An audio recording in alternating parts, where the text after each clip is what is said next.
I mean, you need to push yourself back on the steering wheel to keep yourself from falling forward, kind of steep. We're in this canyon with winds that rocket through these canyons that had taken any loose dirt to another county. And at times I was convinced the opposing winds were the only thing holding us from just sliding down that road like a toboggan on an ice hill.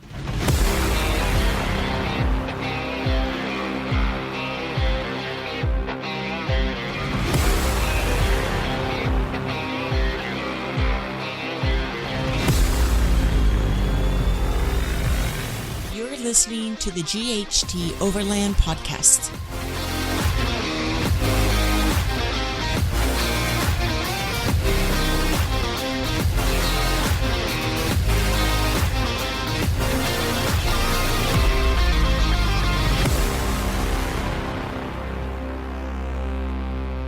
Do you hear those birds?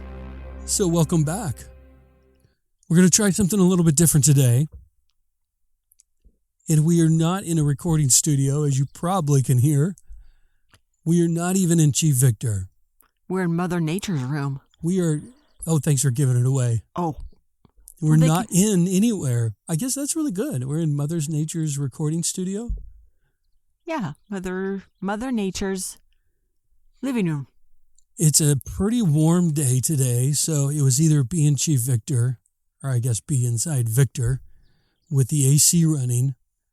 But that would not work out very well. No. If the AC was off, because it's loud. We would probably literally die. It's about 96 today. That would suck for the next recording. That would never happen. So we are at Lisa's nephew's farm, basically. Yep. And we found a shade tree, and we're under the shade tree. Nice table. Yeah. We got the computer, the microphones, obviously. Yeah, it's been nice visiting. And we're going to try this out because we were back to the other microphones. The last episode, we tried some wireless mics with great hopes, but I was not able to edit that sound to sound what I thought was good.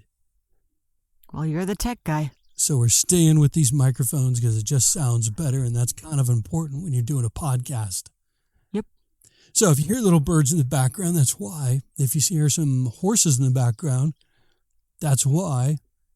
And maybe some goats. Hear some goats. And maybe some chickens. Some chickens. What else? You don't hear rabbits, right? Nope, no rabbits, but there's 4. Or a bee buzzing by. They're pretty busy. Yep, they're dive bombers. Or there might be a tractor that goes by. But in any case, we're having a great time. It's actually really nice in the shade. It's not that hot. But if you're in the sun or you're in the camper, different story. Yeah. All right. What's today? Today we're going to go over our visit at Arches National Park. Ooh, that's a nice one. Now, if you're planning, or I guess even thinking about going to Arches National Park, there's a few things that we would do different on our next loop back into the Southwest, or I guess more specifically going to Arches. And that is what we're going to review today. Mistakes made, totally awesome experiences had, and all the things we never thought about until it was kind of too late. We got a list. Be sure to tag us on the social medias so we can see what kind of awesomeness you're up to. Hashtag GHT Overland. This episode is brought to you by GHT Overland. Please keep in mind we'd love your support. Keeping all the algorithm spirits happy is kind of necessary. So if you wouldn't mind, at minimum, Level 1 Love is taking a second to leave a rating on iTunes or the podcast platform you listen on. Anything from a short little I like it to whatever you're feeling. Without constant love from you, we're just sludge at the bottom of a lost cold coffee cup. Level 2 Love is found on GHToverland.com. This is where we maintain a list of recommended apps, books, and gear. Thank you to everyone who has used these links. This also helps us earn a commission, costing you nothing extra. Level 3 Love is on Patreon. This is your opportunity to support the GHT Overland podcast with monthly little thank yous that help us pay web hosting fees, podcast hosting, and all the things that keep the podcast growing and improving. This is also how you get your hands on some sweet swag. Thank you for joining us as we pursue a renewed life mission of putting the best in people and nature on display, while tackling the ugly Goliath of today by consistently placing positivity and respect for others in front of everything else.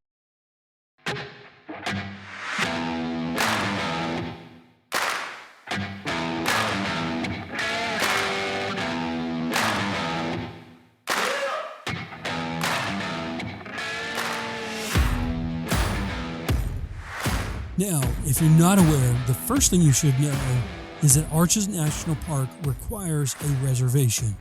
Reservation.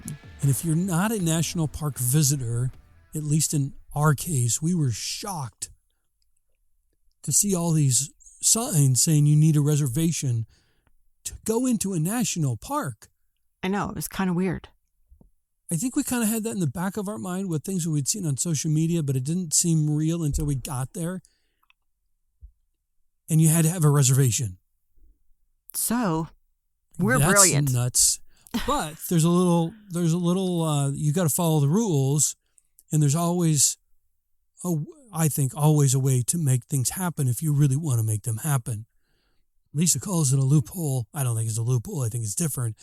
You need a reservation between 6 a.m. and 5 p.m. So clearly, you just need to arrive before 6 o'clock in the morning. I have no idea, unless you're mainly a night photographer, why you would arrive after 5. That seems a little late to me. True. It was either 5 or 4. I think it was 5. I could be wrong. Don't state everything that we say as absolute. Accurate. Yeah, it's going to be pretty close, but it may change over time. So do your homework before you planning on showing up old school style. I'm sure things change based on the time of year, the year itself. We went in May of 2022. So in the event that you're listening to this and it's, 2025, things are surely different than what they were when we went in May of 2022. In our case, reservations were required, like I said, between 6 a.m. and 5 p.m. Therefore, we needed to set a 4 a.m. alarm to pack up Chief Victor, have the dogs do their morning dog stuff, and then make the drive from where we were camped that night into Arches National Park. And we don't move fast in the morning. So my thought was I figured an hour and a half to get all this done, we could roll through the gates of Arches at about 5:30 a.m. So we had a 30-minute window, keeping things safe. And then clearly when you show up that early in the morning, it's a perfect window for getting a sunrise picture. Right? Oh, yeah. Maybe. So first, we finally and barely rolled through the gates by, I think, wasn't it 5:50? Yeah, it was close. With like a whole, squeaking in like with a whole 10 minutes to spare. Yeah. We hadn't had coffee yet. We do move slow in the morning, so I'm glad we had a 30-minute window. And we weren't even camped that far away. We now have our shiny new annual National Park Pass in hand, proud as could be, excited, anticipation just spilling over after a little frazzleness with an unexpected dog barking session at the park ranger at the entrance, followed by trying to escape said dog barking session. I get out of the truck, close the door for me and the park ranger to be greeted by 3 lovely honks by Chief Victor that ran for, I don't know why they put that in the programming. Like, you don't know the engine is still running and you, the driver, are not still in the seat. Beep, beep, beep. Anyway, the poor girl was obviously as frustrated as me, or maybe a tad bit more, thinking in the back of the mind, I hate to start someone's day off on the wrong foot. So I did my best to thank her, a warm smile, a sincere appreciation for the maps and being there so early in the morning. and said a little prayer that her day got better than that crazy dude that rolled through at 5:50 a.m. with the dogs. And then almost immediately we realized it would have been helpful to pre-plan where we could get that killer sunrise picture. This, Lisa, is going splendidly so far. Well, I think you ought to be spontaneous when you go to get this sunrise picture. And that's almost everything we do is based on spontaneity. I know, we've never been like that, so it's exciting. We've always been like that. That's not true whatsoever. No, we escaped a 7-day work week. Nothing spontaneous about that. Okay. I'll give you that. So, I think the thing to keep in mind is the plans of even the most detailed planners will almost always have unexpected holes. So, plan on being flexible, plan on being calm when those said gaps appear, and plan on those gaps showing up at the worst possible minute, like 10 minutes before you need to set up for a killer sunrise shot with no clue where you're going to take that picture.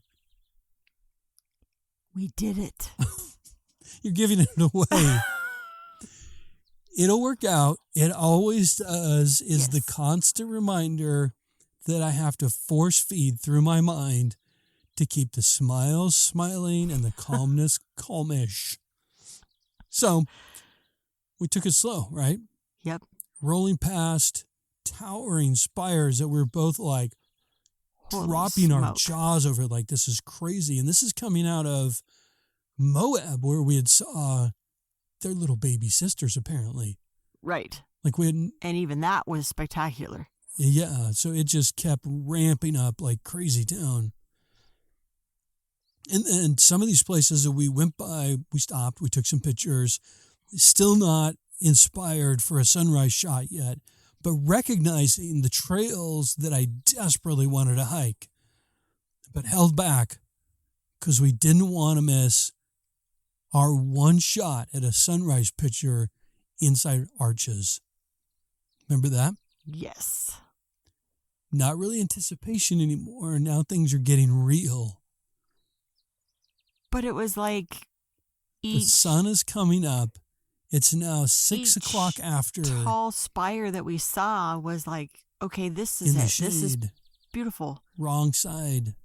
And then we had to travel. Mm-hmm. And then there's another one. And we're like, oh my gosh, that's cool. So then we rolled up to our third stop, and it was perfection. It delivered. It delivered just past what they call the courthouse towers. I tried to find what the name of, I'm sure that there's a name of where that picture was taken, where the sun was coming up, but I failed to find what they call it.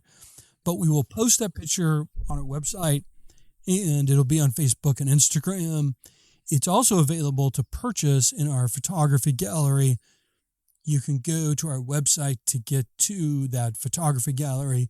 If you listen to episode 1, or I guess 0 is what we numbered it back in 2017, you will know that was our ultimate goal, to be able to do that and to be able to sell these fine photography prints. I think this one we've got available on canvas. You can get it printed on glass, Slate. slate, high definition metal. I think it's a silver that's metal cool. so that it's kind of shiny. Uh-huh. Did we do this one as a puzzle? Some of our I hope pictures so. are available as a puzzle. Yeah. Which is We cool. do that when it seems to make sense with the picture. Yeah. And that one, to me, would make a lot of sense to do as a puzzle, which would be kind of fun. So if you're looking for a gift for somebody or just something cool for yourself, check that out. Go to our website, and you can find the link that goes there. Anyway, we're satisfied with our sunrise shot, and honestly, on a little exuberant high of the whole craziness that we were actually doing the very thing that we had dreamt of for like a gazillion years. So we loaded up, headed into the unknown, almost immediately coming to the conclusion, why did we leave this epic place and not make coffee right there? Because there's another bend in the road that has Yet to be discovered? yet to be discovered. Yeah. We were hyped and ready to conquer all awesome moments that day. So here's the second reminder for the day. Remember, it'll work out. It always does. Yep. So we pulled over at the next pullover spot, taking in the view Lisa doing a little yoga to pull out the coffee supplies that we failed to leave in an easy-to-reach place. Yes, we did. Greenhorns. Totally laughable. If someone was watching us, they would think that we were a total comedian kit, what do they call it? Skit. Remember Comedian skits? skit, yep. I wonder if people know what that means. So we made coffee. Stopped to take in it was really good. Stopped to take in the scenery and appreciate the moment. Coffeeed up and full of excitement with zero other plans, we committed to simply stopping at each viewpoint, right? Yep. I think the next spot that comes to mind was what is called the Fiery Furnace. And holy cow. It leaves you speechless. It really does. What gets me is the name of these places. Like, as frightening as that sounds, and I have no clue why places are so often named such devilish, scary, death-related names. Fiery Furnace was the first place we stopped that evoked an uncontrollable holy shit. And if you watch the YouTube video, that would be a holy beep. Well, it's these massive columns of different rock than what we just saw. And it's almost like you can see a maze through them. So I'm pretty confident that name came to because someone couldn't find their way out and it was hot. It was a hot day. Yeah. So their specific experience named it forever. I think so. That's my story. Are you sticking to it? I'm sticking to it. So it was, and I completely agree, it was unimaginable view, like it was designed by the world's finest landscape designer.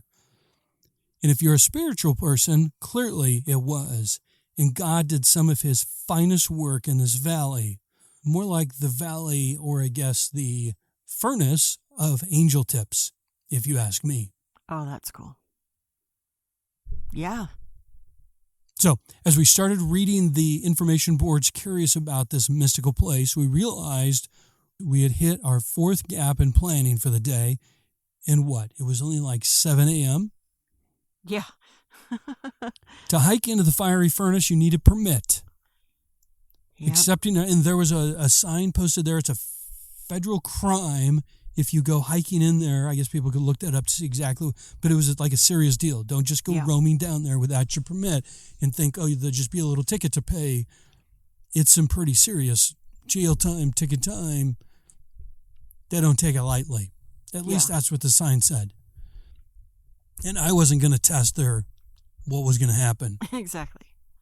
So at that point, accepting our loss, we stayed at the top of the viewpoint for, I don't know, I forget how long, just taking in the crazy beauty of that valley, knowing there was so much more beyond the sandstone walls that we could see. Yeah. So our next time going to Arches, a ranger-guided hike and a permit will be one of our top priorities, no question. Oh, absolutely. Do you agree? Yeah. It's not just Arches, but all national parks are a hiking mecca. Like, I wouldn't say all of them, but this one specifically. A good portion of them. There's it was odd because this one has a couple pretty long hikes. Mm-hmm. Only one hike that you need a permit for, which would be this one.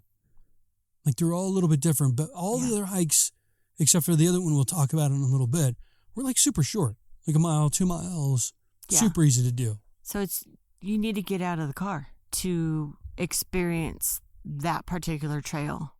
You're not going to get it driving by. And then from there, it was stop after stop of both overlooks and small hikes. The hikes were unquestionably the best. Yeah. They just never failed to leave us speechless. Yeah, it's like a different view. Yeah, I just I'm speechless still. Still, today. Yeah. Like, if you've been there, I trust you know exactly what we're talking about. There's a reason that Arches has exploded on social media platforms, therefore now requiring a reservation to limit the amount of people in the park at any one given time. It's unbelievable in views, totally sensory overload, so be prepared.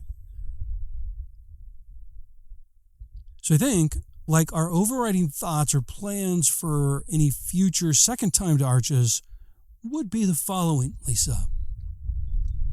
Pre-plan a sunrise location. Okay. Always, get the maps offered by the park ranger at the entrance. Yes. Equally always, keep the coffee supplies easily accessible. Absolutely. Have a permit and scheduled hike with a park ranger through the fiery furnace. An experience in its own. Have a list of must-experience places, hikes, photos, that you want to go see, do, experience, whatever that might be. And put them in order. So you're not doing U-turns Yes. over and over and over again. Our coffee's here. UPS man showing up. We had our special coffee Our favorite label. that we often talk about delivered to Lisa's nephew's place. Because we And need we have been here for 3-4 days 4 days. waiting for said delivery. We've drank it all.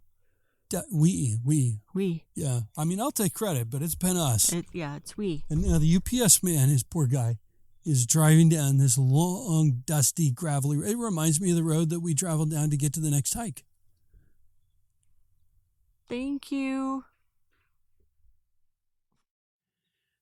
U-turn after U-turn after U-turn. Not that we've ever done that, always. Budget double the time you anticipate a slow immersion into and through each park you go to. It took us a couple national parks to get this, but I would definitely recommend download the National Parks app and pre-download the maps and data for that specific park that you're going to go to. It is not likely that you will have cell phone reception at a national park. Nope.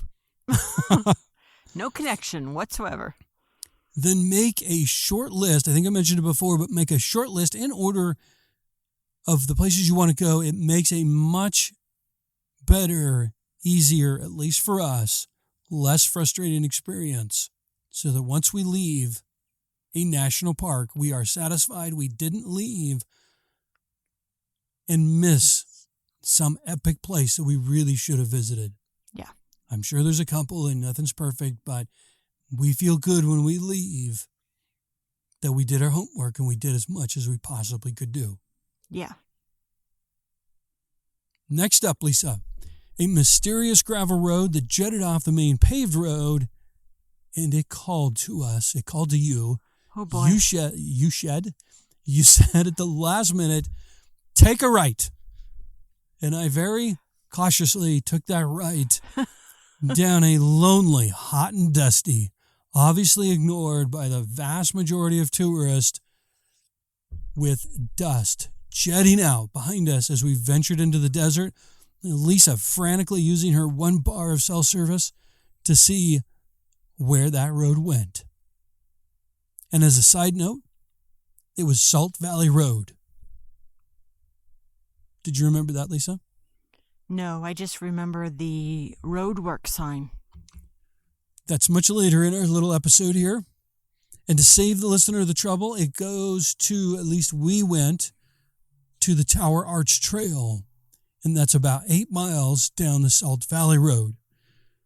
You'll need to reference a map, but I think, wasn't there at least 1 or 2 other trailheads on that? Yeah. Play the Jeopardy song here. I think so. Tower Arch was just the one we ended up at, right? Yes. And then also, this road will lead you right out of the park before you know it if you're not paying attention, because we have the experience to say just that with more U-turns in our future. The upfront, so on a serious note, the upfront advice here is to always have a paper map, a compass, copious amounts of water, all the essential hiking gear for a hot, dry desert hike. So all the 10 essentials plus a little extra. This trail is a classic example of your need to be prepared and to be smart. Your life is quite possibly or literally depending on you being properly prepared and being smart. We showed up and there was one other car at the trailhead. Intrigued, as easily intrigued people become intrigued. The description on the trailhead, would you call it a plaque? What would you call that thing? Yeah, the plaque. We showed up with one other car at the trailhead, and being intrigued as intrigued people become intrigued, the description on the trailhead called for a hike. Yes, it did. So only me, headed down the trail, or I guess up the trail in this case, leaving Lisa and the dogs with AC and a nap in their immediate future, because dogs cannot go in the trail. And Lisa looked at me like, I've hiked enough today. I'm going to take a nap. And it was wise that somebody stayed in the truck with the dogs with the AC. So it all worked out. The first go at this thing, I had failed to find the Tower Arch after about 30 minutes. So I did a U-turn, as we do, and returned to the truck, not wanting Lisa to get worried. I reassessed the information on the plaque and then decided to take a second shot at finding this mysterious Tower Arch. I was happy to see him because there was a couple stories that I heard while he was gone. Getting ahead of things. After spending over a good 12 years in search and rescue, I'll offer you what I think are a few key takeaways from this specific hike. As noted above, be properly prepared. Although I could not find any statistics on lost hikers for this specific trail, Lisa was told at least 2 separate stories of lost hikers as she patiently waited for me, not knowing when I was going to be back, where I was, or what else. Well, what direction? You knew the direction I went. You knew the direction I'd come back because there was only one option. Yes, but once you went over the top, I had no clue where you were. I was on the other side, clearly. Well, yes, but Do you remember what those stories were that somebody had told you? I think there was an Asian family. Yes, it was a husband and wife. The son decided to stay behind because he was tired hiking. Oh, things are starting to sound familiar. They went in and they didn't come out.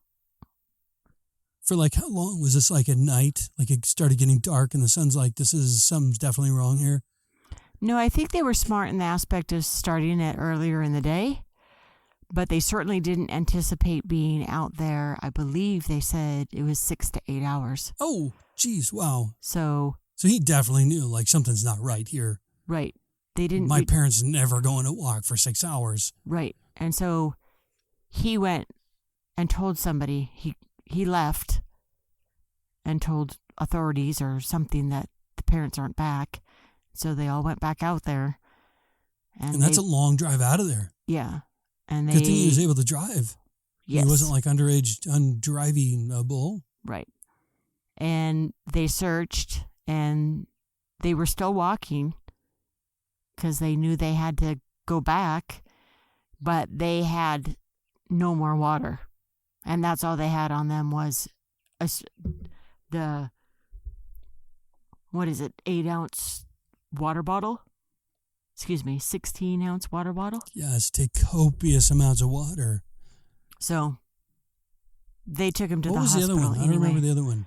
I think it was in one individual, and they were younger, so like late teens, early 20s, and with a maze of rock markers, they got confused. Easy. Yeah, and totally easy to do. It was 3 hours over the time of return. Those trail markers are what seem to be a classic national park trail marker. Again, I didn't look up any statistics on this, just going based on what we've seen in the dozen or so national parks that we've been to so far in the last couple months. You will see a small pile of small rocks. And I personally think this is a disservice to those who hike these trails. They're not obvious. They're especially confusing on this specific trail, as it appears other hikers, in trying to help, quote unquote, have added rock piles of their own for personal references. And in this case, they crisscross in every direction as you go out there. I can only imagine. Like from the very beginning, you don't get a quarter of a mile up that trail before you're like, do I go straight? Do I go left? Oh, maybe I don't remember any option to go right, but it was either keep going straight or go take a sharp left. Oh, wow. And then the first time I took a left, and then you started seeing others going in other directions, I came back. I think the next time I actually took a left and then another left to try and go around. And then the trail coming back, I came straight down, and that was a little more obvious. But I have no idea. I never found this towering arch. Yeah, And I went around that entire canyon looking for this thing. It was a couple hours in all. And after hearing stories, I couldn't sleep and take a nap. Just because you think about the person who's trying to go out there and enjoy themselves and search for the Tower Arch. That they never find. I don't know where that darn thing is. If you've been there and you've seen the Tower Arch, send me a picture so I know what it looks like. And then how you got there, how you found it.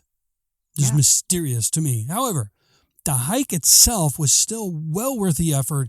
On the other side of the Klondike Bluffs is an area you could spend literally the entire day exploring with very few to zero other people, which makes you being prepared takes it to the next level, because there is likely not going to be anybody out there to help you. Yikes. Yep. So the magic of this place must go back thousands of years for the native people who once lived or traveled through there, I'm guessing. So, I don't know, maybe the next time we go, take a journal and just plan on spending the afternoon in the shade doing journal reflections. It's just a really magical place. It was just amazing. Just remember, be prepared, know exactly where you are at all times and how to get back. I took it very slow. There was never a moment that I did not know where I was or exactly how to get back, because I immediately concluded that these trail markers were not something to rely on. It was definitely a way to rely on getting lost. Yeah, that's all it were.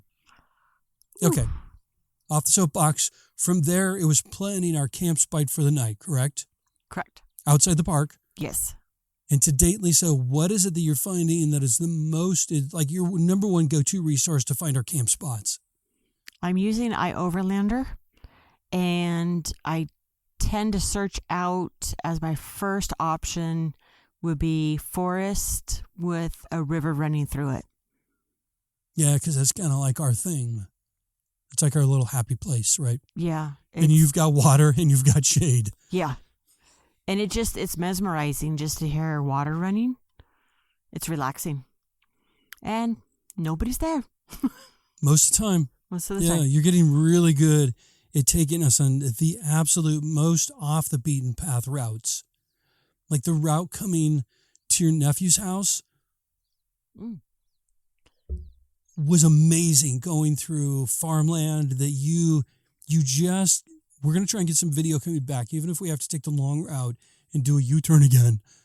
We've got to get that on video for people that are not familiar with the Yakima Valley, with the fruit orchards, a little bit of wheat fields, but not much, tons and tons of hops, Grapes. Tons and tons of grapes, apples, and it's gorgeous this time of year. Absolutely beautiful. And the interesting part in all of our lives, you and I both, when we've crossed over into Washington or back into Oregon, we've always crossed the Columbia River, the water. Well, you have to. But the route that I took... Not with Lisa in charge of the routing.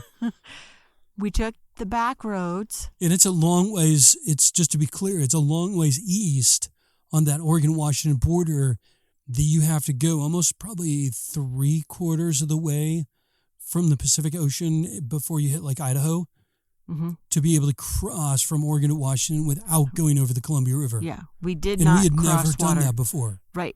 In our lives. Yeah, it was a back dirt road between two farmers' acreage. Google all of a sudden unexpectedly says, welcome to Oregon.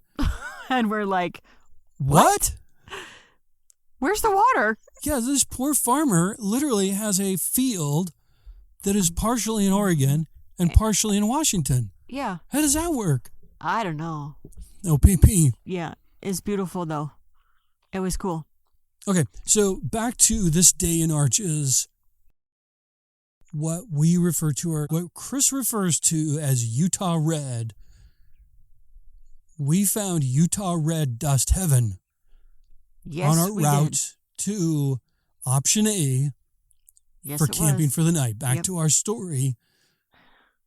This route was steep and windy. And narrow. It was narrow. Well, it was one road, one vehicle narrow. Yep. You weren't going to get two vehicles crossing each other at any point during that. Somebody would have to back up or turn around for somebody else to come through. Yes. Right. I'm going to estimate the switchbacks on this road were literally about 160 degrees. I agree. And what I would say, when we say steep, I don't know what images are conjured up in somebody's mind. I mean, you need to push yourself back on the steering wheel to keep yourself from falling forward, kind of steep. Yeah. If that helps. Because when you do that, your knuckles, you hold on tighter and then you've got white knuckles. In my mind, we're in Chief Victor, reasonably new. We are not experienced with what Chief can do yet. Right. With Victor on his back. Mm-hmm. All that weight, it's just kind of unknown. Yeah. You have to go do stuff before you figure that out. But in this case, we're in this canyon with winds that rocket through these canyons that had taken any loose dirt to another county. It was whirling. It was hard-packed surface with tiny ball-bearing-like rocks lightly coating the hard-packed dirt road. And at times I was convinced the opposing winds were the only thing holding us from just sliding down that road like a toboggan on an ice hill. That's a really good description. That's what I was envisioning as we're driving, thankfully not sliding down this canyon. Now, you can go watch the YouTube video for a better visual. However, as you might know, there is a significant difference in what you can put into words and what shows up on a video and what the real life experience was. It's a whole new dimension when you are there. It was a white knuckle experience, and I've got a lot of experience, but that was still a pretty white knuckle experience. Yeah. So, several miles down this amazing, epic, goats only qualified road, as we have goats sitting next to us, things changed. Remember? Both of us blinking in disbelief? It wasn't road work. With thoughts of seriously? And then blinking? No. Blinking? Wait. No way. The second holy shit of the day, a gargantuan-sized sandstone tower off the canyon wall had fallen across the road. How was that timing? If you heard that thump, the camera just took a fall, as I said, falling. That's crazy. I think the spirits are still with us. I think so too. Hang on. The winds, of course, adding to the stress level because of how strong those winds were. Like, it wasn't just a windy day to go sailing. It was no joke the way it just pushed through that canyon. Yeah, like little tornadoes almost. Well, Chief Victor rocked like a tiny fishing boat in an angry sea. Exactly. To put a description to it. Both of us pushing with our legs and arms to stay upright. Here we are. Now what? Can we get Chief Victor turned around? God, I hope so. Are we going to need to back all the way out of this canyon? Right. With those like 160-degree switchbacks? Yeah. That's immediately what was going through my mind. Like, how are we going to, I mean, we can do it, but holy shit, you know that feeling when your gut tenses up and your breathing becomes shallow and you feel that cool sweat over your entire body? That, my friends, is when you know you've crossed over from epic to sketchy as you add your own explicitive into those ... Beep. So there we are, our entire home, our lives in what feel like a deciding point. Maneuvering Chief Victor into a quarter of a side hill position, feeling, 60% sure Lisa and her home and the dogs would not uncontrollably start sliding down the canyon. I got out of the truck, knowing a calm, reasonable assessment was always the best way. I took a look at things from outside the bubble viewpoint, so to speak. This bubble was dirty, dusty, steep. It was full of chaos, is what it was. Yeah. So no, there was obviously a zero chance of us getting under this fallen tower that had blocked the road. Assessment number 1. No surprise there, but a good starting point. Fighting to stand upright on this hill with these insane winds combined with the steep ball-bearing covered cement dirt, it was obviously time for Plan B. Always have Plan B. Or come up with Plan B pretty much immediately. Yeah. Or start assessing and come up with Plan B, but do it calmly is the best way to do it. So I looked back at Chief Victor, securely parked, looking stoic and confident and proud on that hillside as you could ever imagine. I found the reality of our situation, Lisa, controllable and reasonably safe. Well, I'm glad you were calm because I was still holding my breath. You were blue when I got back in. No, little puffs of air here and there. So it was fortunate. We ended up landing on a wide spot in the road with what looked like an intentional attempt of grading the road to be a bit more level. So yes, we could safely get the truck turned around and head back up this canyon. So I asked Lisa to get out and spot and take a little video, because knowing that she would also find the perspective from outside the bubble achievable and not as life-threatening as it seemed from inside the cab. Was that true or false, Lisa? It was attainable. Your perspective, how much did it change from the time you got out of the truck and spotted as we backed up and turned back up the hill? Oh, confidently attainable. It changed a lot from inside the cab, no? Yes. That's what we're trying to get to. Yes. To a life lesson or a lesson for other people when they're doing these epic/sketchy things and things look a little hairy from inside the cab. Get out and see exactly how hairy they might be or might not be. Right. No?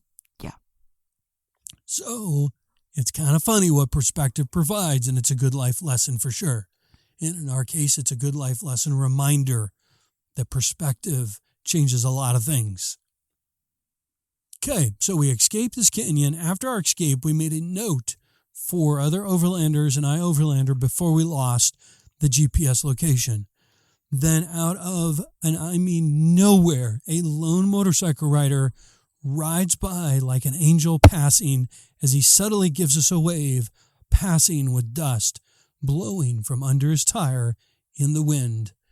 And there is only one place that he could have come from, which is the exact same place that we had to turn around. Yep. There was no other side road. There was no other farms. There was nothing out there. Nothing. We both looked at each other with a blank, and I am not kidding, white, peaked face looks. Did you see what I saw? Where in the world did he come from? And where did he go? It was just like out of a movie. What do they call that show? Twilight Zone? Twilight Zone. But in a good way. I don't know if the Twilight Zone was bad. Yeah. So it's comforting to know we were possibly sent a guardian angel just in case. I'm not kidding. He disappeared just as mysteriously with no hills or canyons in that direction for miles. We never saw him again. We never saw his dust trail going down the road way ahead of us as we continued down this flat, straight as an arrow road for, I don't know, like a good dozen miles. Yes. It was a long ways. Yes. Where we camped that night, neither of us remember. I do remember that Lisa slept until at least noon and was not very chit-chatty the next day. It was exhausting. Arches and its mysterious back roads are something special. We'll be back, and we'd love to hear your stories from that same area.